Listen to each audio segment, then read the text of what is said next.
श्री सुखदेव जी ने इसका वर्णन किया है। सुखदेव जी महाराज इसके व्याख्याता हैं। हम लोग उन्हीं सुखदेव जी की शरण ग्रहण करें और उनकी कृपा से कुछ कह सुन करके अपनी वाणी को और अपने श्रवणों को पवित्र कर लें। श्री सुखदेव जी महाराज जो मुनियों के महामुनियों के भी गुरु हैं, उन सुखदेव जी ने इस ग्रंथ को उन लोगों के अज्ञान अंधकार को दूर करके उनका परमार्थ पथ प्रकाशित हो, इसलिए उन लोगों के लिए इस भागवत शास्त्र को प्रकट किया। अब महाराज है तो बड़ा रहस्यात्मक, लेकिन हमारे भीतर जो परमार्थ पथ के मार्ग में, भक्ति के मार्ग में, भगवान के मार्ग में चलने पर जो हमारे जीवन में जो अज्ञान अंधकार जो हमें चलने नहीं देता, मोह माया हमें रोकती है और हमारा मार्ग नहीं सूझता, तो हम लोग कहाँ जाएं, किसकी शरण में जाएं? हम लोगों का भी तो समाधान होना चाहिए। तो इसलिए सुखदेव जी महाराज ने उन लोगों के लिए जो अध्यात्म पथ पर चलना चाहते हैं, अज्ञान अंधकार से पार जाना चाहते हैं, उन जीवों के कल्याण के लिए श्री सुखदेव जी महाराज ने जो मुनियों के गुरु मुनि नाम, उन्होंने भागवत शास्त्र को प्रकट किया है। और आगे सूत जी महाराज श्री नर नारायण भगवान का स्मरण करते हुए, अपने गुरुदेव भगवान वेदव्यास जी का स्मरण करते हुए और श्री सरस्वती माता की जय जयकार करते हुए और पुराण का वाचन कर रहे हैं, भगवान की कथा का वाचन कर रहे हैं। और बड़ा सुंदर उन्होंने श्री शौनक आदि ऋषियों का आदर करते हुए, उनकी प्रशंसा करते बड़ी सुंदर बात कही है। मुनयः साधु पृष्ठोऽहम्, मुनयः साधु पृष्ठोऽहम्, भवद्भिर्लोकमङ्गलम्,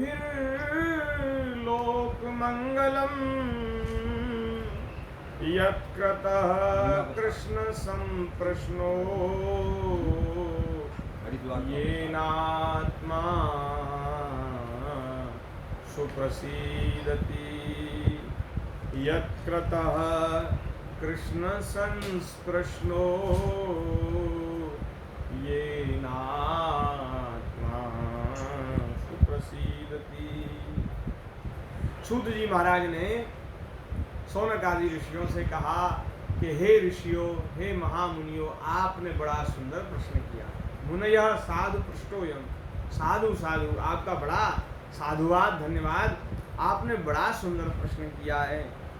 मुनयः साधु पृष्ठोऽयम् भवद्भिर्लोकमंगलम्, आपने अपने कल्याण के लिए कम और संसार के जगत के कल्याण के लोक मंगल के लिए ज्यादा ये प्रश्न क्यों किया? लोक मंगल के लिए। आप तो भगवान के भजन में लगे हुए अध्यात्म पथ के खूब अच्छे पथिक हैं, आप तो भगवान के भजन में लगे ही हैं, लेकिन कलयुगी जीव, संसार के जीव, वे भी भगवान की शरण ग्रहण करें और वे दुखों से, जंजालों से मुक्त हो जाएं। इसलिए आपने संसार का मंगल करने के लिए सुंदर प्रश्न किया है। ये प्रश्न भगवान श्री कृष्ण के संबंध में है। आपने भगवान की लीला सुनने के लिए प्रश्न किया है और भगवान की कथा सुनने से, श्री कृष्ण के विषय में चर्चा करने से भली भांति आत्मशुद्धि हो जाती है। भगवान की चर्चा कहने सुनने से आत्मशुद्धि हो जाती है, मन की मलिनता नष्ट होती है, मन पवित्र हो जाता है। हम लोग शरीर की शुद्धि के लिए, पवित्रता के लिए बहुत उपाय करते हैं, स्नान करते हैं और तमाम प्रकार के ऐसे पदार्थ भी उपयोग में लाते हैं जिससे शरीर पवित्र रहे, स्वच्छ रहे, दुर्गंध मुक्त हो जाए, सुगंधित हो जाए, तो बढ़िया सुंदर स्वरूप बनाते हैं। लेकिन मन की शुद्धि के लिए, मन की पवित्रता के लिए हम क्या करते हैं? हमारा मन निर्मल हो, इसके लिए क्या करते हैं? बोले महाराज, ऐसा क्या दोष आ गया मन में, ऐसा क्या दोष आ गया मन में जो उसकी सफाई का, साफ सफाई का हम विशेष ध्यान रखें? बोले मन में भी दोष आता है। मन में संसार की चर्चा, प्रपंच की चर्चा, दूसरे की निंदा, बुराई, इस सब चीज़ों को सुनकर के मन में मलिनता भरती है, मन में मैल भरता है। जैसे हम लोगों का घर होता है, मकान होता है, उसमें चारों तरफ से जो खिड़की दरवाजे होते हैं उनमें से धूल मिट्टी अंदर आती रहती है और धीरे धीरे जम जाती है, भर जाती है घर में। तो हम घर की साफ सफाई के लिए हम बड़ा विशेष ध्यान रखते हैं, साफ सफाई करते हैं। ये जो घर है शरीर रूपी, इसमें भी 9 द्वार हैं और 9 द्वार से गंदगी आ रही भीतर, नेत्रों से भी गंदगी आ रही है। नेत्रों से ऐसे दृश्य देख रहे हैं जो नहीं देखने चाहिए, उन दृश्यों को देख कर के गंदगी आ रही है। कानों से परनिंदा परचर्चा के माध्यम से गंदगी आ रही है। वाणी से कभी असत्य भी बोल जाते हैं, कभी किसी के प्रति कठोर भी बोल जाते हैं, कभी किसी को गाली गलौज भी कर देते हैं, तो वह गंदगी भी भीतर आती है। नाक से, नासिका से भी गंदगी आ रही है। अब तो बहुत प्रदूषण भी है, सांस लेने में भी महाराज तमाम प्रकार की गंदगी भीतर बढ़ रही है। तो ये सब गंदगी भीतर जा रही है। इस गंदगी को दूर करने का उपाय है सत्संग, भगवान की कथा। मन की शुद्धि का, आत्म शुद्धि का इससे बढ़िया उपाय कोई दूसरा नहीं है। ये न आत्मा सुप्रसिद्धति, जो आत्मा को शुद्ध करने वाला है, ऐसा भगवान श्री कृष्ण की कथा के विषय में आपने प्रश्न किया है। आप बड़े साधुवाद के पात्र हैं। अब महाराज आपने प्रश्न किया कि मनुष्य का कैसे बहुत सरलता से सहजता पूर्वक कल्याण हो जाए, उसके उत्तर में बड़ी सुंदर बात श्री सूत जी कह रहे हैं। सवे पुंसाम परो धर्मो यतो भक्ति रदोक्षजे अहेतुक्य प्रतिहता ये आत्मा संप्रसीदति। मनुष्यों के लिए आत्म कल्याण का सर्वश्रेष्ठ उपाय, सर्वश्रेष्ठ धर्म वही है जिससे भगवान श्री कृष्ण में भक्ति हो जाए। हम लोगों के लिए कल्याण का सहज सरल साधन है भगवान की भक्ति। हम लोगों को वही धर्म हमारे लिए सर्वश्रेष्ठ है जिससे भगवान में भक्ति हो। और भक्ति भी कैसी, बोले जिसमें कोई कामना न हो, दृढ़ भक्ति, जिसमें कोई कामना न हो। अहेतुक्य प्रतिहता, जो निष्काम भक्ति है वही अप्रतिहत रहे। अप्रतिहत माने जो लगातार बनी रहे, जो नित्य निरंतर बढ़ती रहे, वर्धमान भक्ति, जो कभी कम न हो, कभी भक्ति का प्रवाह रुके ना, टूटे ना, ऐसी भक्ति होती है निष्काम भक्ति। जिस भक्ति में कोई कामना होती है ना, वो अबाधित नहीं रहती, वो बाधित जरूर होती है। अब किसी कामना से आपने भगवान की सेवा की, भगवान का भजन किया, तो 2 स्थितियां हैं, या तो आपकी कामना पूरी होगी या नहीं होगी। तो कामना पूरी होने की स्थिति में जब आपका मनोरथ पूर्ण हो जाएगा तो भी आपकी भक्ति शिथिल पड़ जाएगी, क्योंकि जिस कामना के लिए किया था वो मिल गया। बोले अब क्या जरूरत है भगवान का भजन करने की और भक्ति करने की, क्या जरूरत है, तो मिल गया हो, तो तब आपकी भक्ति ठंडी पड़ जाएगी। और यदि कामना पूर्ति नहीं होती, बहुत समय बीत गया, तो भी मन में ये आएगा कि अरे कितने दिन से इनकी भक्ति कर रहे हैं, पूजा पाठ कर रहे हैं, भजन कर रहे हैं, ये सुनते तो है नहीं, तो क्या लाभ है, तो भी भक्ति ठंडी पड़ जाएगी। इसलिए जो निष्काम भक्ति है वही अबाधित रहेगी, वही अप्रतिहता होगी, नहीं तो महाराज प्रतिहत हो जाएगी। तो भक्ति भी ऐसी हो जिसमें कोई कामना न हो और जो नित्य निरंतर बनी रहे, नित्य निरंतर बढ़े। जो घट जाए, जो कम हो जाए, जो बाधित हो जाए, वह तो भक्ति है ही नहीं। एक बार महाराज प्रेम हो जाए ठाकुर जी से, भक्ति हो जाए भगवान में, तो वो फिर कम नहीं होती, कभी टूटती नहीं, निरंतर वर्धमान है, वो निरंतर बढ़ती रहती है, वर्धमान है। तो महाराज सबसे श्रेष्ठ धर्म मनुष्य के लिए वही है जिससे भगवान में भक्ति हो और भक्ति निष्काम हो, नित्य निरंतर बनी रहने वाली हो। जब ऐसी भक्ति हृदय में आती है तो हृदय आनंद स्वरूप परमात्मा की उपलब्धि कर लेता है। आप कह रहे थे ना भगवान की प्राप्ति का क्या साधन है, भगवान की प्राप्ति का साधन है भक्ति। वैसे भगवान साधन साध्य नहीं है, कृपा साध्य है, लेकिन फिर भी भगवान को बांधने वाला कोई साधन है तो भक्ति। भक्ति के बंधन कोई भगवान स्वीकार करते हैं और किसी बंधन को भगवान स्वीकार नहीं करते। हम भक्त पराधीन हो, हम भक्त पराधीन, भक्तों के अधीन हो जाते हैं। तो हृदय में जैसे ही भक्ति आती है परमात्मा की उपलब्धि हो जाती है। और महाराज परमात्मा की उपलब्धि करके ही जीव कृतकृत्यता का, धन्यता का अनुभव करता है। बहुत लोगों के मन में ये प्रश्न रहता है कि महाराज संसार में सब सुख है लेकिन अंदर शांति नहीं है, अंदर एक खालीपन है, एक जलन है, वो दूर कैसे हो? बिल्कुल सही बात है। सब मिल गया संसार का। ऐसे अपने महाराज ये जो मोटिवेशनल स्पीकर होते हैं ना महाराज, एक इनका हम एक वो देख रहे थे, तो उसमें एक बहन जी आई, उन्होंने कहा महाराज, उससे कहा जो जो जो वो स्पीच देते हैं, जो उत्साह बढ़ाते हैं लोगों का, उससे कहा आप कहते हैं कि हारने के बाद फिर जीत है। बोले जीतने के बाद क्या है? हारा हुआ व्यक्ति तो आपकी व्याख्या को सुनकर जीतने की ओर बढ़ जाएगा, लेकिन जीता हुआ व्यक्ति जो जीवन में निराश है, उसके लिए आप हमें बताओ कि हम क्या करें। हाँ, तो वो बोली कि मुझे सब कुछ प्राप्त है, जिसको आप सफलता कहते हैं जीवन में, वो सब कुछ प्राप्त है, क्योंकि मैं अच्छा कमाती हूँ, मेरा पति भी अच्छा कमाता है, पति भी बहुत प्यार करने वाला, बहुत ध्यान रखने वाला है, लो, और हमारा बेटा बेटी भी हो गया, सब कुछ है, लेकिन खालीपन है, निराशा है। अब हम ऐसा रहता है क्या करें, कहाँ जाए, इतना सब कुछ बटोर लिया, हमें संतुष्टि नहीं हो रही। तो मैं उस समय देख रहा, तो मैंने कहा अब ये फंस गया व्यक्ति, अब ये क्या कहे भाई। इनकी जो स्पीच होती है वो तो जीतने के लिए, जीवन में सफलता प्राप्त करने के लिए। अब सफलता प्राप्त कर ली उस व्यक्ति ने, और उस व्यक्ति को भी निराशा है, डिप्रेशन है, तनाव है, अब आप क्या कहोगे उसके लिए? तो वो आदमी महाराज, वो बड़ा स्पीकर, उसका नाम लेना किसी का ठीक नहीं है, वो जो हमारे जो भारत के टॉप जो वो हैं मोटिवेशनल स्पीकर, उसमें से था वो। अच्छा। हम बाद में आपको बताएंगे। अच्छा। और महाराज वो निरुत्तर हो गया व्यक्ति, अब वो सोचने लगा कि मैं क्या कहूँ। और उसने कहा कि आपका इस, और जो श्रोता थे उसने उनसे कहा कि आपका इस बारे में क्या, तो तुम सब आप लोग अपने अपने विचार देने लगे। उस समय हमें बड़ा संतोष हुआ, बड़ा सुख हुआ कि सफल होने के बाद भी लोगों को डिप्रेशन है, निराशा है, और उस निराशा को दूर करने का उपाय हम लोगों के पास है।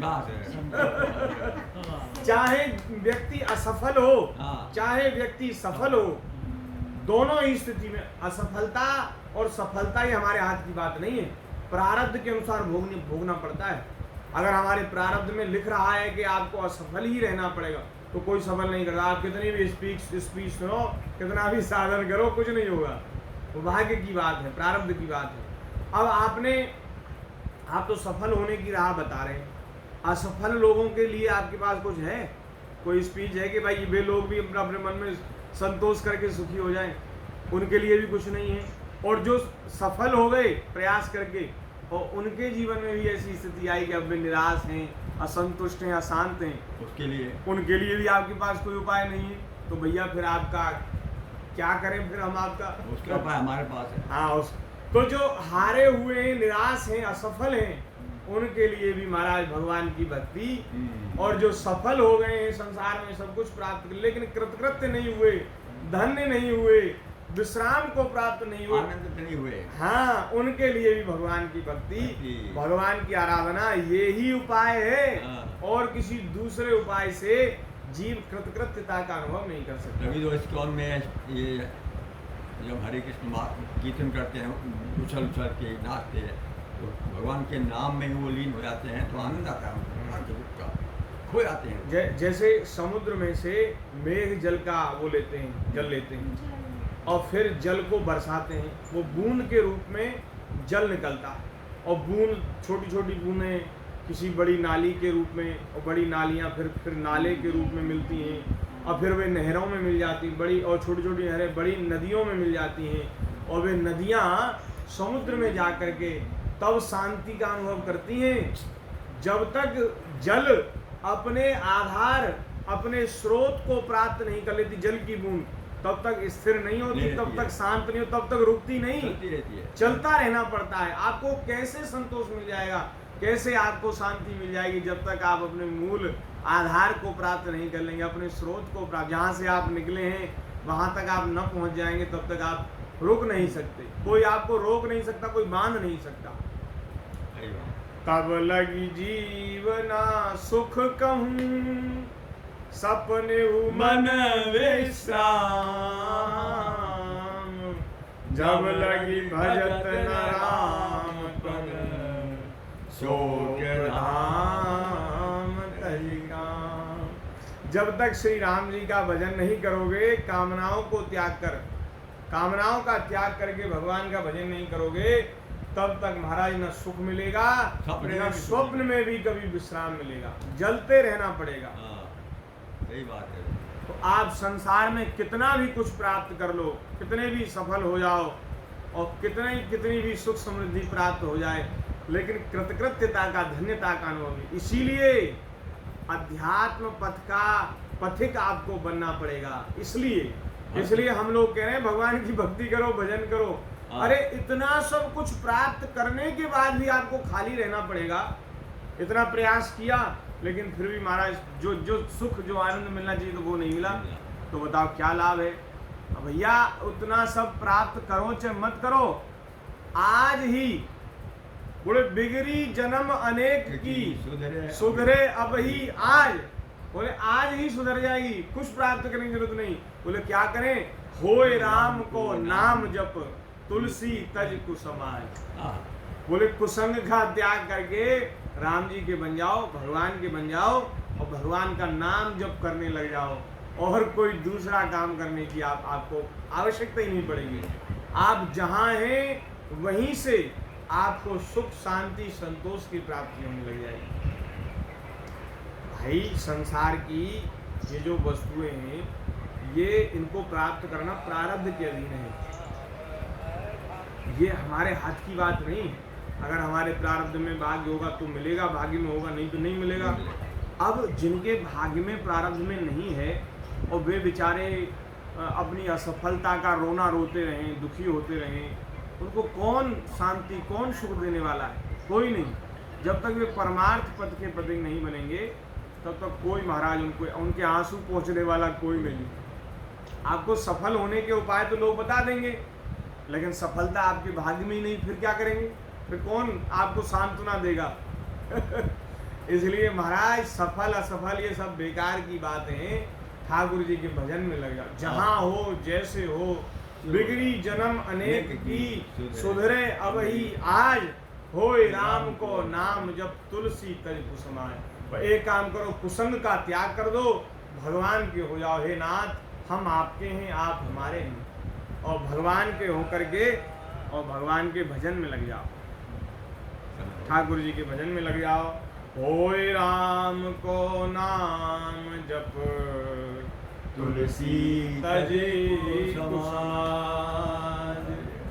तो हमने वो एक बात याद आ गई कि वो जिन लोगों को जीवन में सब कुछ मिल गया, वे भी बेचारे अशांत हैं। वे कहते हैं अब मैं क्या करूं। वो बहन कह रही थी अब मैं क्या करूं, मुझे अंदर ही अंदर कुछ खालीपन सा महसूस होता है। तो मैं मन में सोच रहा था इनके पास ये उपाय नहीं है, इनकी तो दौड़ संसार तक ही सीमित है, संसार के बाहर की बात सोचती ही नहीं। कहाँ रहती है वो? अब वो हमने जानते, वो तो मोबाइल में देख रहे थे, उसमें यूट्यूब में उनकी वीडियो आती हैं। तो अब महाराज वो किसी संत से जुड़े, ठाकुर जी के भक्त से जुड़े और भजन का मार्ग उन्हें मिले, तब महाराज उनको कोई ऐसा अपना अनुभव बताते कि ज़्यादा जब विषय भोग ज़्यादा मिल जाते हैं, या तो बिल्कुल ये विषय भोग का जो घी है वो अग्नि में डलना बंद हो जाए तो वैराग्य हो जाता है संसार से, अथवा अग्नि में एक साथ घी, अग्नि जल रही है और उसमें 2-4 किलो घी एक साथ डाल दिया जाए तो भी अग्नि बुझ जाएगी। तो दो स्थितियां हैं, वैराग्य होने की दो स्थितियां हैं, या तो बिल्कुल विषय सुख का बिल्कुल त्याग कर दिया तो भी वैराग्य हो जाता है। धीरे धीरे जो कामनाओं की, वासनाओं की अग्नि जल रही है वो धीरे धीरे शांत हो जाती है जब आप इनको विषय भोग देना बंद कर देंगे। बुझे कि काम अग्नि तुलसी कहूँ, विषय भोग बहु गीते। कामनाओं की जो आग हृदय में जल रही है उसमें आप भोगों का घी डालते रहेंगे तो वो अग्नि बुझेगी नहीं, जलती रहेगी। इसलिए उसमें विषय भोग का घी डालना बंद कर दो तो धीरे धीरे वो बुझ जाएगी, वैराग्य हो जाएगा। और नहीं तो ऐसा हो जाए कि एक साथ उसमें ज़्यादा घी पड़ जाए तो भी बुझ जाती है। ऐसा हो जाए कि सारे संसार के सुख मिल जाएं और अब ऐसा कुछ बाकी न रह जाए देखना कि भाई अब कुछ देखना कुछ बाकी रह गया, तब भी कुछ भाग्यशाली लोगों को जिनका जीवन पवित्र है, सबको नहीं, जिनका जीवन पवित्र है, जिनके जीवन में सच्चाई है, ईमानदारी है, जो बेईमान है ना अपने जीवन में, उनको कभी वैराग्य नहीं होता, उनके हृदय में कभी ठाकुर जी की लगन नहीं लगती, कभी नहीं लगती, क्योंकि भगवान का स्वरूप है सत्य स्वरूप। भगवान सत्य स्वरूप है। जिनके जीवन में असत्य है, जिनके जीवन में बेईमानी है, तो उनको तो भगवान की ललक, भगवान की लालसा कभी नहीं होगी, वे कभी परमार्थ के प्रतीक नहीं बनेंगे। इसलिए हमारा तो निवेदन सबसे ये रहता है कि आप भले ही भक्ति भजन में कुछ नहीं कर पा रहे, आपसे कुछ नहीं बन पा रहा, लेकिन आप अपने निजी जीवन में ईमानदार रहिए, सत्य पूर्वक अपना जीवन जिए और निश्चित रूप से आज नहीं तो कल आपके जीवन में अध्यात्म और परमार्थ दोनों आ जाएंगे। अगर आपके जीवन में ईमानदारी है, सत्य है, भगवान रीझ जाएंगे, ऑटोमेटिक अपने आप ठाकुर जी की कृपा हो जाएगी। तो जिनके जीवन में सच्चाई है, ईमानदारी है, उनके जीवन में ज़्यादा विषय भोगों का जब वो होता है तो उनको वैराग्य, अरे ये तो सब मिथ्या है, अरे इन भोगों के पीछे भाग रहे थे, इनमें तो सुख है ही नहीं, इनमें तो शांति है ही नहीं, चलो छोड़ो। तो बड़े बड़े धनी मानी लोग सर्वस्व का त्याग करके और फिर वृंदावन की रज में लौटते महाराज। आज भी ये पुरानी बात नहीं, वृंदावन की रज को पूरे शरीर में लगाकर बोले भैया, अब बोले अब क्या मिल गया, बोले अब सब कुछ मिल गया। वृंदावन की रज मिल गई, श्री राधा रानी का, श्री कृष्ण का नाम मिल गया, वृंदावन धाम मिल गया, बोले अब सब कुछ मिल गया। वाह। तो महाराज कृतकृत्यता का अनुभव व्यक्ति जीव तब करता है जब उसे अपने हृदय में भगवान का, श्री परमात्मा की उपलब्धि उसको हृदय में हो जाती है, ठाकुर जी की उपलब्धि हो जाती, तब है कृतकृत्यता का अनुभव करता है। वासुदेवे भगवती भक्ति योग प्रयोजितः जनयत्यासु वैराग्यम ज्ञानम च यद हेतुकम। भगवान श्री कृष्ण में भक्ति होते ही, अनन्य प्रेम से उनमें चित्त जोड़ते ही निष्काम ज्ञान और वैराग्य का आविर्भाव हो जाता है। भक्ति आते ही हृदय में ज्ञान और वैराग्य भी प्रकट हो जाते हैं, क्योंकि हमने और आपने सुना कि भक्ति के ही पुत्र हैं ज्ञान वैराग्य। जहाँ भक्ति महारानी विराजती हैं वहाँ ज्ञान वैराग्य भी अपने आप प्रकट हो जाते हैं। श्री सूत जी महाराज कह रहे हैं, यदि आपने धर्म का ठीक ठीक पालन किया, अनुष्ठान किया, और यदि धर्म का ठीक ठीक पालन अनुष्ठान करने पर भी आपके हृदय में भगवान की लीला के प्रति, कथा के प्रति अनुराग उदय नहीं हुआ, आपको भगवान की कथा सुनने में श्रद्धा उत्पन्न नहीं हुई, तो आपने जो धर्म का अनुष्ठान किया ना, व्यर्थ है, वो श्रम है, आपको कुछ हाथ नहीं लगा, आपने श्रम किया। श्रम एव ही केवलम नोत्पाद्येद्यतिरतिम, श्रम एव ही केवलम, बहुत श्रम किया गया लेकिन उसका कोई फल नहीं मिला। अगर भगवान की कथाओं में आपकी रुचि नहीं हुई, श्रद्धा नहीं हुई, तो धर्म का अनुष्ठान करने पर भी महाराज वो सब व्यर्थ हो गया, श्रम हो गया। इसलिए ठाकुर जी के लीलाओं में, कथाओं में किसी की भाग्यशाली की श्रद्धा उत्पन्न हो जाए तो समझना चाहिए हमने सारे धर्म कर्म कर लिए, उस व्यक्ति ने सब कुछ कर लिया जिसको भगवान की कथा में प्रेम हो गया। अब आगे कह रहे हैं, धर्म का फल है मोक्ष, उसकी सार्थकता अर्थ प्राप्ति में नहीं है। हम जो अपने जीवन में धर्म करते हैं वो धन संपत्ति प्राप्त करने के लिए नहीं, धर्म का फल है मोक्ष। धर्म किया जाता है मोक्ष के लिए, अर्थ धर्म के लिए है। लेकिन हम उल्टा करते हैं, हम कुछ धर्म कर्म भी करते हैं, पूजा पाठ भी, तो भी सांसारिक वस्तुएं ही चाहते हैं। हम यही चाहते हैं हमारा धन बढ़ जाए, नौकरी चाकरी हो जाए, बढ़िया सुख सुविधा हो जाए, मकान दुकान हो, ये सब धन ही तो है। सांसारिक विषय भोग की वस्तु अर्थ के उसमें आती हैं, इसको सबको अर्थ ही कहते हैं। हम धर्म का फल भी अर्थों को मानते हैं। हम कुछ धर्म कर्म करते हैं, पूजा पाठ करते हैं, उससे संसार की वस्तु ही चाहते हैं। लेकिन ये जो बात है ये ठीक नहीं है, क्योंकि धर्म जो है वो मोक्ष के लिए होना चाहिए। धर्म का फल मोक्ष है। अर्थ जो है, हमें जो कुछ मिला है वो हम धर्म में लगा दें, भगवान की सेवा में लगा दें, लेकिन भगवान की सेवा करके धर्म करके कभी अर्थ न चाहें, क्योंकि धर्म का फल मोक्ष है। अर्थ की सार्थकता धर्म के लिए है, भोग विलास उसका फल नहीं माना गया। जो हमें मिला है भगवान की दया से अथवा अपने किसी पूर्व प्रारब्ध से, हमने तो ऐसा सुना है कि जो पहले खूब दान धर्म करके आए हैं, खूब दे करके आए हैं, उनको इस जन्म में खूब सुख संपत्ति मिलती। अच्छा। हाँ, जिनको यहाँ सुख सौभाग्य की प्राप्ति होती है। और जो दरिद्र होते हैं ना इस जीवन में, इसका मतलब है उन्होंने पहले किसी को कुछ दिया नहीं, स्वयं भोगते गए भोगते गए भोगते गए, और भोगने से तो सब पुण्य नष्ट हो जाते हैं। आपको कोई बढ़िया वस्तु मिली, आपने भोग लिया, खत्म। यदि आपने बढ़िया वस्तु बांट दी तो महाराज वो बढ़ गई, 100 गुनी बढ़ गई, आपको 100 गुनी होकर के मिलेगी। तो भोग विलास में ये सब जो हमें सुख सुविधा प्राप्त हुई है, इसका फल भोग विलास में शरीर का निर्वाह हो जाए, इंद्रियों का निर्वाह मात्र हो जाए, इतना भोगों का संग्रह करना चाहिए। बाकी तो सब सेवा के लिए, भगवान की सेवा करनी है, ठाकुर जी की सेवा, संतों की सेवा करनी है, उसमें लगाना चाहिए। भोग विलास का फल इंद्रियों को तृप्त करना नहीं है। भोग विलास इंद्रियों को तृप्त करने के लिए नहीं है, क्योंकि महाराज इंद्रियों का एक स्वभाव है, इंद्रियों की तृप्ति कभी होती नहीं। अगर इंद्रियां तृप्त हो जाती तब तो भाई ठीक है, बोले भोग विलास कर लो, इंद्रियों को तृप्त कर लो। लेकिन ये इंद्रियां ऐसी विचित्र हैं, आप बढ़िया से बढ़िया वस्तु इनको दो, घंटे 2 घंटे इनको चैन रहता है, फिर दोबारा से उसी वस्तु की मांग करने लग जाती है। जैसे जितनी भी इंद्रियां हैं, अब जैसे जीव है, उसको बढ़िया से बढ़िया भोजन कराओ, बढ़िया से बढ़िया चीज़ खिलाओ, तो जब तृप्ति हो जाती है तो थोड़ी देर के लिए तो ऐसा लगता है कि अब तो भैया कुछ नहीं चाहिए, लेकिन फिर 4-6 घंटे बाद बीतते हैं फिर हमारा चाय का मन होता है, अरे चाय के साथ नमकीन बिस्किट और हो, नाश्ता और हो फिर थोड़ी देर बाद फिर बोले भोजन की। तो महाराज 4-6 घंटे और ये तो 4-6 घंटे भोजन की कह रहे हैं, और इंद्रियां तो कुछ ऐसी हैं जो मिनट 2 मिनट बाद ही फिर दोबारा उन भोगों को चाहने लग जाती है, प्राप्त करना चाहती। इंद्रियों की तृप्ति कभी नहीं होती। इंद्रियों को तृप्त करने का उपाय है त्याग। हाँ, त्याग से ही इंद्रियों की तृप्ति होती है। तो जो भोग विलास है उनका फल इंद्रियों को तृप्त करना नहीं है, उसका प्रयोजन है केवल जीवन निर्वाह।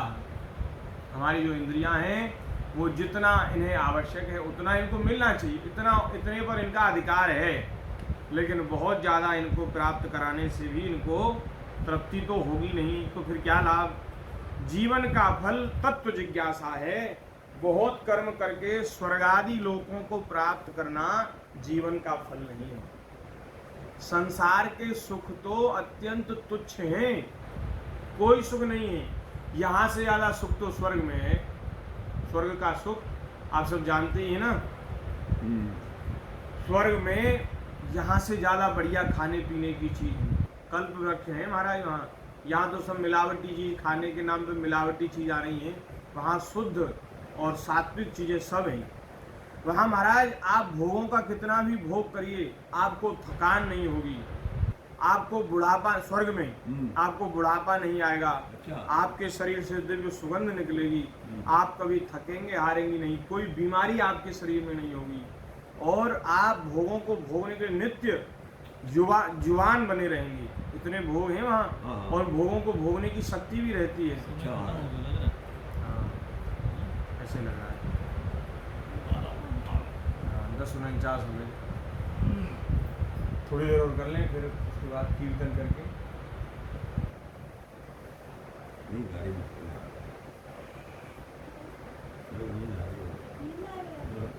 व्हाट्सएप पे करें, आप दोबारा से चालू करेंगे। सीताराम जय सीताराम जय